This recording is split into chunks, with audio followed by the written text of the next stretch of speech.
사랑하는 성도 여러분, 하나님은 사랑이시라는 표현을 많이 들어보셨죠? 신앙생활을 오래 하신 분이든 얼마 되지 않은 분이시든 상관없이 이런 표현은 많이들 들어보셨을 줄로 압니다.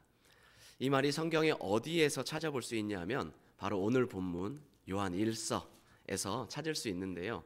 오늘 본문 4장이죠. 4장 4의 2배 하면 8절에 하나님은 사랑이심이라, 8의 2배 16하면 16절에 하나님은 사랑이시라라는 표현이 2번 나옵니다. 그 외에도 사랑이란 단어는 무수하게 나오고 있죠. 네, 하나님은 사랑이십니다.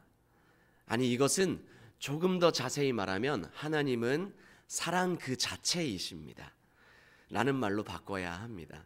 하나님은 과일 트럭에 과일을 많이 싣고 있는 트럭처럼, 과일 장사하는 트럭처럼 사랑을 많이 갖고 계신 것이 아니라 그냥 하나님 존재 자체가 사랑이십니다. 이 사랑은 남녀의 애틋한 사랑도 아니고 부모님과 자녀의 넘치는 사랑도 아니고 형제 간의 우애를 가리키는 사랑도 아닙니다. 여기서 말하는 사랑은 원어로 말하면 아가페, 히브리어로 말하면 아하브라는 말이 이 사랑이 되겠습니다. 하나님의 사랑을 그래서 우리가 좀 더 알고자 한다면 이 사랑의 의미에 대해서 조금 더 살펴봐야 하겠습니다. 아가페, 아하브라는 단어는 구약의 신명기 7장 7절에서 8절을 보면 그 의미를 먼저 살펴볼 수 있는데요. 오직 너희를 택하심은 사랑하심으로 말미암아라는 말이 7, 8절에 등장합니다. 이 사랑의 처음 출발점은 오직 너희만을 위한다, 오직 너만을 택한다 라고 쓰여진 것이 이 단어의 기본 뜻이 됩니다. 무슨 말입니까? 하나님의 사랑, 내가 너를 특별하게 보고 내가 너를 선택했다, 오직 너만을 위한 사랑이다, 이렇게 말하는 것이 아가페 사랑입니다. 너만을 선택했다. 그래서 그런지 오늘 본문의 앞인 9절 10절을 살펴보면은 하나님 우리를 어떻게 사랑하셨는지 그 모양을 볼 수 있는데요. 눈을 조금 들으셔서 90절로 한번 올라가 보시면 이렇게 나오죠. 9절 한번 보여주실까요? 9절 보시면 하나님의 사랑이 우리에게 이렇게 나타난 바 되었으니 하나님이 자기의 독생자를 세상에 보내심은 그로 말미암아 우리를 살리려 하심이라. 아멘. 우리를 살리려 하심이라. 우리만 특별히 사랑했다고 말씀하십니다. 10절을 계속 보실까요? 보시면 사랑은 여기 있으니 우리가 하나님을 사랑한 것이 아니요 하나님이 우리를 사랑하사 우리 죄를 속하기 위하여 화목제물로 그 아들을 보내셨음이라. 아멘. 특별히 우리를 살리시기 위해서 어떻게 하셨죠? 자신의 아들을 보내셨다 말씀하십니다.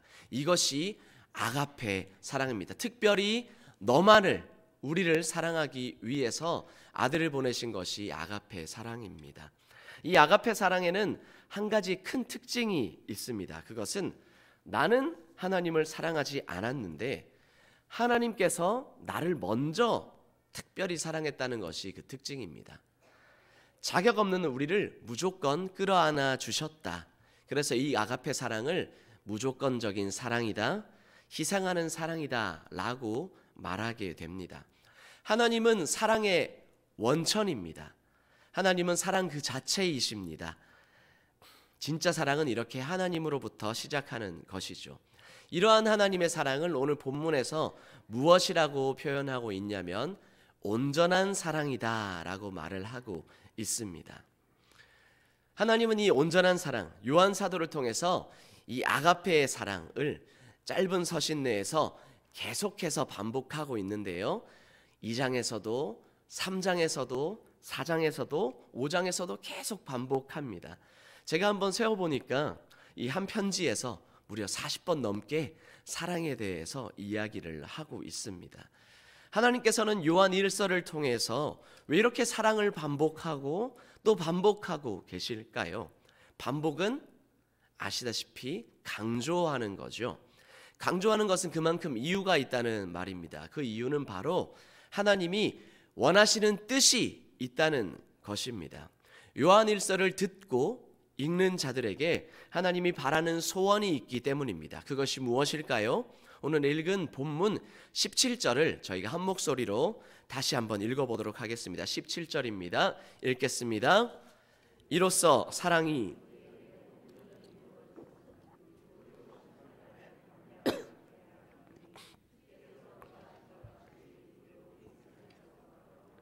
아멘. 무슨 말입니까? 심판날에 우리가 담대함을 갖게 하시기를 원하시는데 이것은 어떻게 이루어질 수 있나요? 주께서 그러하심과 같이, 주께서 사랑이신 것과 같이 우리도 이 세상에서 사랑한다면 담대할 것이다. 하나님께서 우리가 사랑하기를 원하신다는 말입니다. 이것이 하나님의 뜻입니다. 하나님이 사랑이니까 그 자녀된 우리도 사랑하기를 원하고 사랑해야 한다는 것입니다.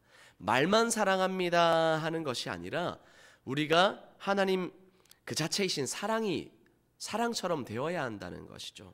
하나님은 이것을 알게 해주시기 위해서 요한일서 내내 사랑을 강조해서 말씀하신 것입니다. 자신을 닮으라는 말이죠. 그런데 이론과 실제가 많이 다르지 않던가요? 하나님의 사랑을 힘입은 자는 사랑하며 살아야 하는데 어디 그것이 쉽던가요? 사랑이 정말 쉽지 않음을 살아가면서 보게 됩니다. 이 마음 하나 이겨내기 힘든 것이 우리의 마음, 인간 아닙니까? 그럼 지금 당장 한번 해볼까요? 처음에도 인사하셨지만 옆을 한번 바라보시고 이제껏 지어본 적이 없었던 가장 사랑스러운 미소로 사랑합니다 한번 고백해 보시겠습니다. 옆을 보시고 한번 고백해 보실까요? 네, 이렇게 어색합니다. 그렇죠? 네, 다시 한번 더 반대편을 보시고 진심을 담아서 사랑합니다 한번 고백해 보시죠. 네, 우리 평소에 이렇게 교제하면서 사랑합시다 이런 말을 많이 했으면 좋겠습니다. 더 자주 했으면 좋겠습니다. 우리는 하나님처럼 사랑 그 자체가 아니기 때문에 사랑이 이렇게 말로 하는 것도 어색하고 어렵죠. 아니 가능해 보이지 않을 때도 있습니다. 이 죽일 놈의 사랑이라는 표현처럼 참 사랑이 쉽지 않죠. 그럼에도 이 땅을 살아가는 우리는 하나님의 자녀이기에 말씀처럼 사랑하기 위해 살아야 하고 어떻게 하면 이 사랑을 실천할 수 있을까를 고민하면서 살아가야 하는 것이 우리의 사명인 줄 믿습니다. 말씀이 분명히 전하고 있기 때문이죠. 오늘 우리는 이 본문을 살펴보면서 어떻게 우리가 더욱 사랑할 수 있을지 고민해 볼 수 있는 귀한 시간이 되었으면 좋겠습니다. 어떻게 하면 하나님이 사랑이시니 우리도 더욱 사랑할 수 있겠습니까? 첫 번째는 예수님을 깊이 묵상하는 것입니다. 예수님을 깊이 묵상하는 것입니다. 오늘 본문 14절에서 15절을 함께 읽어보겠습니다. 읽겠습니다. 아버지가 아들을 세상의 구주로 보내신 것을 우리가 보았고 또 증언하노니 누구든지 예수를 하나님의 아들이라 시인하면 하나님이 그의 안에 거하시고 그도 하나님 안에 거하느니라. 아멘. 예수님을 깊이 묵상하려면 필시 따라오는 것이 바로 죽음에 대한 나 자신의 정의를 피해갈 수 없습니다. 여기 계시는 분들께서는 내가 아직 죽음에 대해서 깊이 고민해보지 않았다 그러실 리는 없겠지만 만일 그러하시다면 얼마 전에 읽었던 전도서에서처럼 솔로몬이 말하듯 청년의 때에 언제든 이 마음의 생각이 바뀔 수 있는 청년의 때에 내 곤고한 날이 이르기 전에 여러분의 죽음을 한번 고민해 보시기를 간절히 부탁드립니다. 오늘 나에게 있는 이 당연한 하루가 순식간에 내일 없어질 수도 있다는 사실을 기억합시다. 그럴 수도 있다가 아니라 정말 그렇다고 여기셔야 합니다. 하루아침에 우리의 삶이 바뀔 수도 있다는 것을 잘 알고 계시겠죠. 오늘 하루 우리에게 주어진 이 어떤 것도 그냥 주어진 것이 이 세상에 아무것도 없다는 것을 생각해 봅시다. 공기도, 물도, 사람, 내가 관계함도, 물건을 사는 것조차도, 그리고 사랑함도 모든 것이 하나님이 오늘 우리에게 주신 것임을 기억해야 합니다. 오늘 내 삶이 그렇게 주어진 것임을 고백해야 합니다. 내가 오늘 당장 없어질 수도 있다. 이 죽음을 고민하면 우리의 삶이 나옵니다. 내가 죽으면 어떻게 되는가?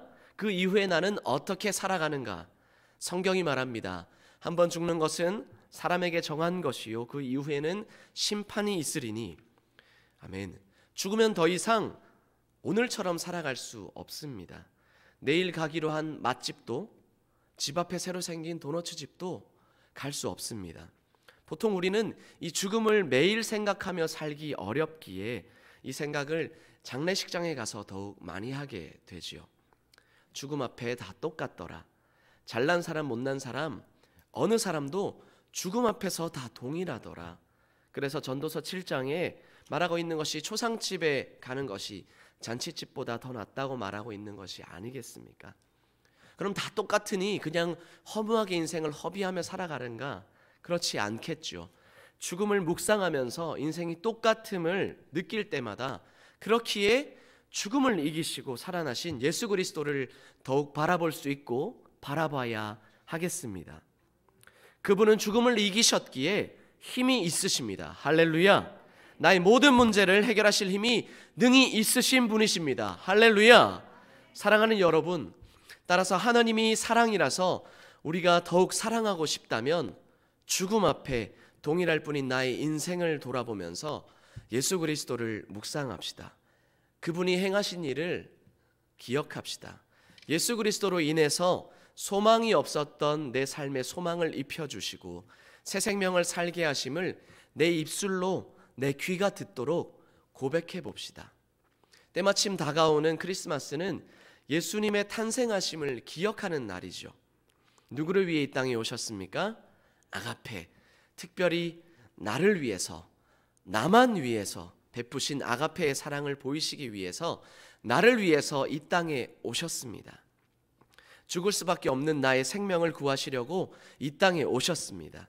나의 죽음이 피할 수 없는 것이었고 또 이것을 예수님께서 오셔서 살려주셨음을 오늘도 믿고 고백한다면 오늘 내 생명이 그저 주어진 삶임을 고백할 수 있고 감사하며 나아갈 수 있겠습니다. 지금 이 사랑이 더욱 필요하신 분이 있으십니까? 오늘 지금 구하십시오. 구하시고 넉넉히 채우시며 차고 흔들어 넘치게 주시는 하나님께 그 사랑을 맛보아 알게 해달라고 매일 구하며 나가십시오. 서서히 내 안에 그 사랑이 차오르는 것을 알 것이고 보게 될 것입니다. 그래서 내가 나누어 줄 사랑이 더욱 넘치게 될 것임을 고백해 될 것입니다. 그렇게 될 우리 성도님이 되시기를 진심으로 고백합니다. 어떻게 하면 하나님이 사랑이시니 우리도 더욱 사랑할 수 있겠습니까? 두 번째는 예수님을 의지해 두려움에 맞서는 것입니다. 예수님을 의지해 두려움에 맞서는 것입니다. 18절을 함께 읽어보도록 하겠습니다. 읽겠습니다. 사랑 안에 두려움이 없고 온전한 사랑이 두려움을 내쫓나니 온전히 이루지 못하였느니라. 아멘. 사랑, 특별히 온전한 사랑은 우리가 아는 남녀의 사랑, 에로스의 사랑과는 많이 다르지요. 어머 자기야, 자기를 위해서 저 하늘의 별도 따다 주겠어. 저 별은 너의 것, 나는 너의 것 이라고 말하는 드라마의 사랑들은 한계가 있죠. 그 사랑은 상대방의 사랑을 갈구합니다. 상대와 상대가 서로 부딪혀야지 이 사랑이 성립할 수 있습니다. 우리가 사랑한다고 말하는 남녀 간의 이 사랑들에는 우리가 말을 다 하지 못해도 어떤 조건 같은 것들이 있음을 고백할 수밖에 없습니다. 그런데 이 온전한 사랑, 아가페의 사랑은 상대방의 사랑이 꼭 필요치 않고 그저 행합니다. 먼저 사랑합니다. 먼저 다가갑니다. 먼저 이해합니다. 먼저 당해줍니다. 먼저 맞아줍니다. 먼저 행합니다. 먼저 울어주고요. 먼저 웃어줍니다. 19절에 이렇게 말씀하십니다. 우리가 사랑함은 그가 먼저 우리를 사랑하셨습니다. 아멘. 로마서 5장 8절에 이렇게 말씀하시죠. 우리가 죄인 되었을 때에 그리스도께서 우리를 위하여 죽으심으로 하나님께서 우리에 대한 자기의 사랑을 확증하셨느니라. 아멘. 죽으셨다. 그러므로 사랑하셨다. 먼저 행하셨다는 말이죠. 예수님이 이 땅에서 아가페 사랑을 행하기에 합당하고 그냥 행할 수 있는 신이시기에 그냥 사랑해버리시는 것이 아니다는 것을 우리는 들어봐서 알고 있지요. 완전한 신이시지만 동시에 완전한 인간이셨던 예수님도 십자가를 지시기까지 너무나도 어려운 피눈물을 쏟는 기도의 순간이 있었음을 기억해야 합니다. 사랑대로 십자가를 지시고자 하는 순간에 두려움이 있었습니다. 아무 죄가 없는 하나님의 아들께서 억울하게 모든 죄값을 뒤집어 쓰셔야 했기 때문에 태초 전부터 있었던 삼위 하나님의 온전한 연합이 깨어져야 하는, 끊어져야 하는 완벽하고도 아름다운 연합의 관계를 더 이상 누리게 될 수 없었기 때문에 그 두려움 속에서 예수님은 고백합니다. 하나님, 가능하시면 제가 이 진노의 잔을 품지 않고 넘어가게 해달라고, 그러나 아버지 뜻대로 하게 해달라고 기도합니다. 우리를 먼저 사랑하셨기 때문에 기꺼이 자신을 두려움 가운데 던지셨습니다. 기꺼이 먼저 죽으셨습니다. 왜냐하면 예수님은 아가페, 그 사랑이시기 때문입니다. 두려움에 맞서는 것은 결국 죽음과 맞서는 것입니다. 사랑하지 못하는 죽은 신앙의 모습에 맞서는 것은 죽음을 이겨낸 예수님처럼 죽음에 맞서는 것과 다름이 없습니다. 내가 지금 사랑하지 못하고 있습니까? 내가 예수님을 믿는 자라고 하는데 성도를 사랑하지 못하고 있습니까? 여러분, 그것은 당연한 것이 아닙니다. 예수님의 자녀라면 사랑해야 마땅합니다. 다른 이유를 붙일 수가 없습니다. 나에게 다른 변명거리를 주지 마십시오. 온전한 사랑은 사랑할 때 따르는 막연한 두려움을 깨어냅니다. 사랑하기 위해 두려움에 맞서는 것은 죽음과 맞서서 승리하신 예수님을 딱 붙잡고 뒤쫓아가는 것입니다. 그 두려움의 속을 뒤쫓아가서 그 사랑으로 그 두려움 가운데 임하는 것입니다. 사랑받지 못할까? 내가 오버하는 것일까? 내가 괜한 사랑하는 것일까? 이렇게까지 해야 할 필요가 있는 것일까? 내가 괜히 이 말을 하는 것이 아닐까? 굳이 해야 하나? 이렇게까지 내가 해야 하나? 내가 이런 대접 받으면서 내가 사랑해야 하는가? 네, 해야 합니다. 이 모든 말로 할 수 없는 두려움들을 뚫고 그가 먼저 행하고 그가 먼저 행하셨기에 나도 먼저 행하고 내가 먼저 당해주는 것이 두려움에 맞서는 사랑입니다. 여러분, 두려움에 맞서는 사랑은 저는 생각하면 안개 속을 헤쳐나간다는 말이 생각이 나는데요. 한 번은 제가 청년 때 속해 있던 단체에서 전남 무안에서 하는 세미나를 진행했던 적이 있었습니다. 세미나 장소 목사님의 배려로 세미나를 마치고 무안 주변에 명소라고 하는 갓바위 코스를 따라서 차를 타고 이동했던 적이 있습니다. 세미나를 마치고 갔으니 밤이 늦었었는데요. 그런데 가는 그 길이 주변에서 안개가 가장 자욱하기로 소문난 길이었습니다. 어찌나 안개가 심했던지 정말 차에 탔는데 그 차 앞 유리가 한 치 앞도 보이지 않는 길이었습니다. 생전 처음 보는 광경에 제가 사고가 날까봐 운전하면서 두려웠지만 목사님께서 갈 수 있다고 말씀하시니 순종해서 할 수 있는 모든 방법을 동원해서 차에 깜빡이란 깜빡이는 다 켜고 심지어 차 내 핸드폰 조명도 다 켜고 저속으로 천천히 갔습니다. 그랬더니 결국 도착해서 갓바위에 멋진 광경을 보고 올 수 있었는데요. 사랑한다, 안개 속을 헤쳐나가는 법은 목적지를 정확히 알고 하라는 명령에 순종해서 할 수 있는 모든 방법을 총동원해서 움직이는 데 있다 하겠습니다. 사랑하기에 너무나도 힘이 듭니까? 마치 안개 속을 헤쳐나가는 것과 같이 사랑하기가 앞이 보이지 않으십니까? 죽음으로 이겨내신 예수 그리스도 붙잡고 두려움에 직면하여 우리 맞서기를 간절히 부탁드립니다. 사랑하라 명령하신 그 말씀에 순종해서 내가 할 수 있는 모든 방법을 총동원해서 비록 느릴지라도 천천히 갈지라도 방향을 가지고 목적지를 향해 달려갔으면 좋겠습니다. 우리 목적지가 어디입니까? 저 천국 가는 그날까지, 우리가 사랑이 완성되어져 갈 그날까지 이미 그러나 완성하신 그 사랑 가운데서 천천히 모든 방법을 동원해서 두려움 가운데 맞서갔으면 좋겠습니다. 사랑하고자 마음 먹지 않고 가만히 있으면 두려움에 먹힐 뿐입니다.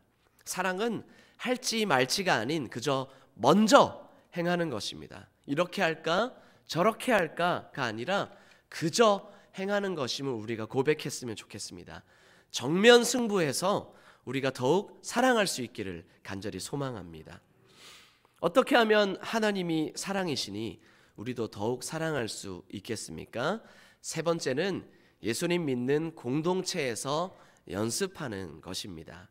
공동체에서 연습하는 것입니다. 우리 21절을 한 목소리로 읽어보도록 하겠습니다. 21절을 읽겠습니다. 우리가 이 계명을 주께 받았나니 하나님을 사랑하는 자는 또한 그 형제를 사랑할지니라. 아멘. 하나님의 자녀는 당연히 사랑하겠지 하는 것이 아니죠. 당연히 되는 것은 없습니다. 성령 하나님 주장하셔서 당연히 되는 것처럼 이끄는 모든 순간에도 하나님은 나의 지정의를 모두 사용하셔서 사랑하게 만드시지 가만히 있어서 되는 것은 그 어느 것도 없습니다. 우리가 이미 그리고 아직 속에 살고 있는 불완전한 인간임을 고백합시다. 그런 우리에게 하나님이 사랑하라고 하시는 것은 하루아침에 되지 않죠. 사랑하는 성도 여러분, 하나님의 사랑은 그래서 우리를 한 형제, 자매, 이 교회로 묶어주신 이 공동체에서 연습해 가는 것입니다.